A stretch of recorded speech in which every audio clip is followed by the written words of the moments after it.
Assalamualaikum warahmatullahi wabarakatuh.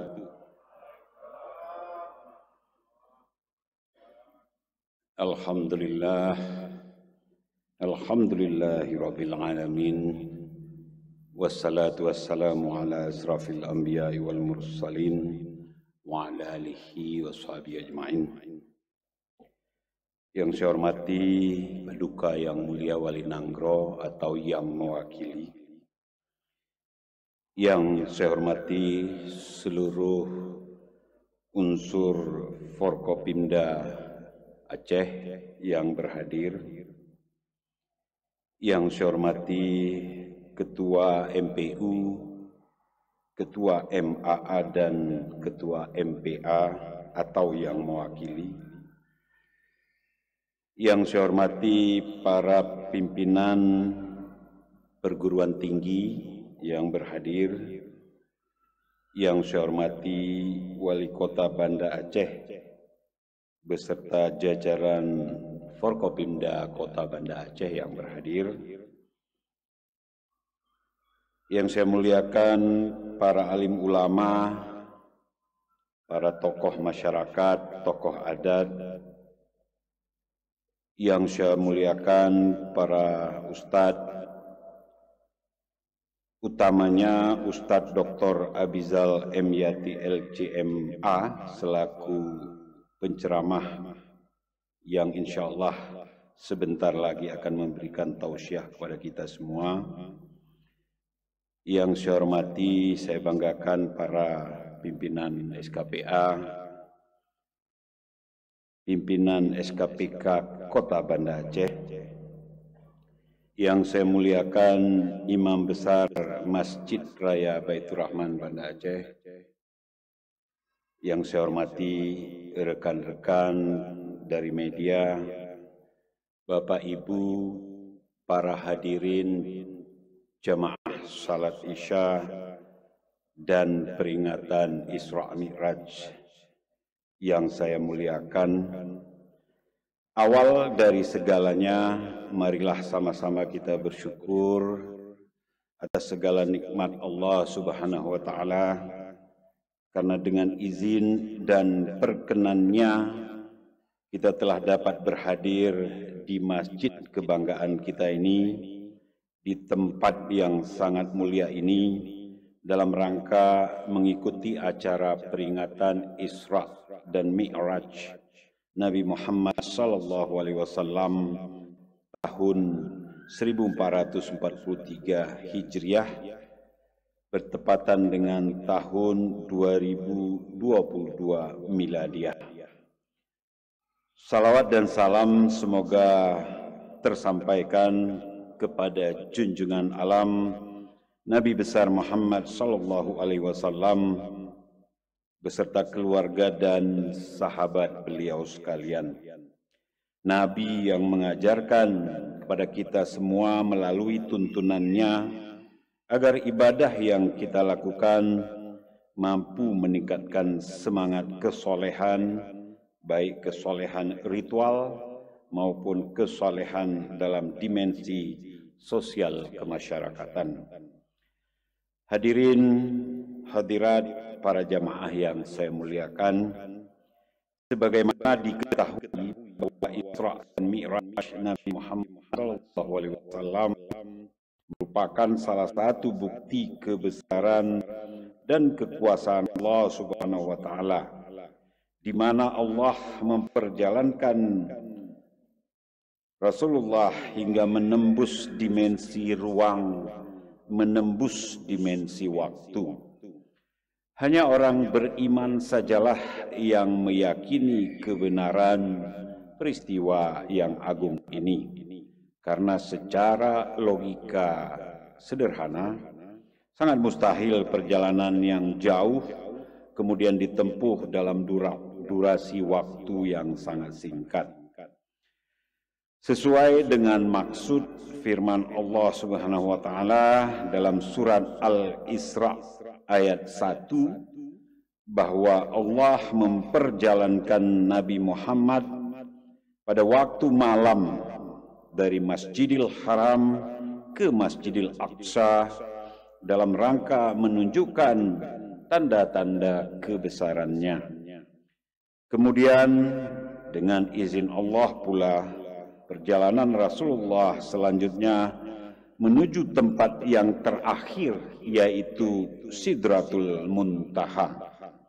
Adapun misi besar perjalanan Nabi Muhammad tersebut adalah untuk menerima secara langsung perintah sholat 5 waktu tanpa melalui perantara siapapun, sekaligus menunjukkan betapa penting makna sholat bagi kehidupan kita kaum muslimin. Hadirin para jamaah yang kami muliakan, sesuai dengan tema peringatan Isra Mi'raj kali ini, yaitu pemaknaan sholat dalam membentuk kesolehan sosial masyarakat. Maka pada kesempatan ini izinkan saya menyampaikan 2 refleksi penting yang perlu kita fahami dan perlu kita camkan. Yang pertama, bahwa sholat itu mendidik kaum muslimin agar dapat menjaga dan merawat kebersamaan.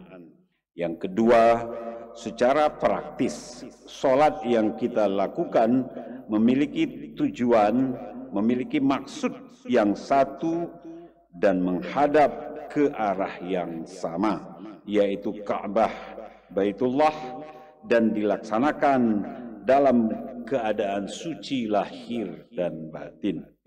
Bapak Ibu, para jamaah yang saya muliakan, dari refleksi yang pertama dapat dipahami bahwa betapa penting kebersamaan dalam kehidupan sosial kaum muslimin. Karenanya kebersamaan dan persatuan harus terus dirawat dan dipertahankan. Karena semangat ini akan menimbulkan kesolehan sosial, saling pengertian, sikap toleran, saling menghargai, saling melengkapi antar sesama kaum muslimin. Diakui atau tidak, selama ini ada sesuatu yang terabaikan ketika kita bersungguh-sungguh mengerjakan sholat, namun sayangnya terkadang kita tidak memahami dengan benar makna sholat tersebut. Sejatinya menjadi hal yang mutlak bagi setiap muslim untuk dapat memahami makna dari sholat yang dikerjakan. Sebut saja dalam ucapan takbir misalnya, tergambar pengakuan kita terhadap kebesaran Allah Subhanahu wa Ta'ala atas segala ciptaannya. Pengakuan itu menjadi sandaran bahwa kita secara fitrah penciptaan adalah makhluk yang sangat lemah. Karena itu sangatlah tidak pantas sebagai makhluk sosial untuk bersikap sombong, takabur, bersikap arogan, congkak, dan sikap-sikap buruk lainnya dalam hidup dan kehidupan kita. Apalagi sikap-sikap tersebut dipastikan akan menghilangkan kebersamaan, akan menghancurkan nilai-nilai sosial, dan lenyapnya semangat persatuan yang pada akhirnya akan melahirkan permusuhan dan akan merusak tatanan kehidupan bermasyarakat, berbangsa, dan bernegara. Perlu diketahui bahwa dalam konteks Aceh hari ini, kesolehan sosial yang dimanifestasikan dalam bentuk kebersamaan dan persatuan seluruh elemen masyarakat adalah kunci utama dalam rangka menyukseskan program pembangunan yang telah tertuang dalam rencana pembangunan jangka menengah tahun 2017-2022.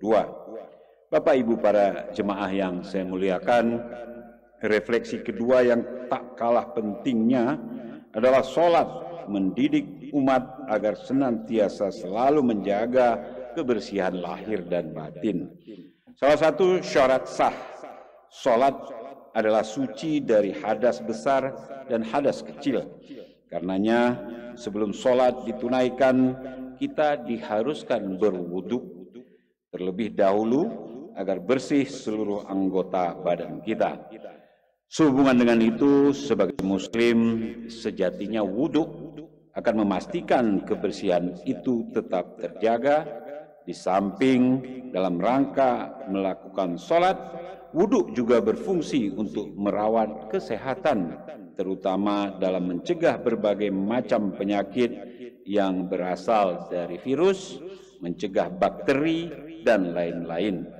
Seperti hari-hari ini begitu menghantui dunia, yaitu mewabahnya virus COVID-19 yang terakhir ini kita kenal sebagai varian Omikron. Kita berikhtiar sekaligus berdoa semoga musibah ini cepat berlalu dan Allah senantiasa selalu melindungi kita sekalian. Amin ya rabbal alamin. Oleh karena itu Bapak Ibu sekalian, saya mengajak mari kita jadikan peringatan Isra Mi'raj sebagai momentum untuk melakukan evaluasi dan memaknai sholat dengan pemahaman yang benar, insya Allah. Dengan demikian, semoga akan terbentuk pribadi muslim yang soleh secara ritual sekaligus soleh secara sosial, yang pada gilirannya kita akan mendapatkan kebahagiaan hidup di dunia dan akhirat, insya Allah. Hadirin jemaah yang saya muliakan, demikian sambutan ini saya sampaikan.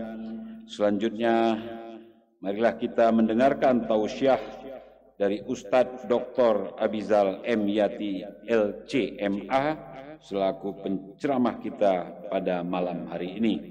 Mudah-mudahan tausiah yang akan disampaikan nanti akan bermanfaat bagi kita dan semoga menjadi pedoman dalam menjalani aktivitas kehidupan kita sehari-hari. Amin ya rabbal alamin. Wabillahi taufiq wal hidayah. Wassalamualaikum warahmatullahi wabarakatuh.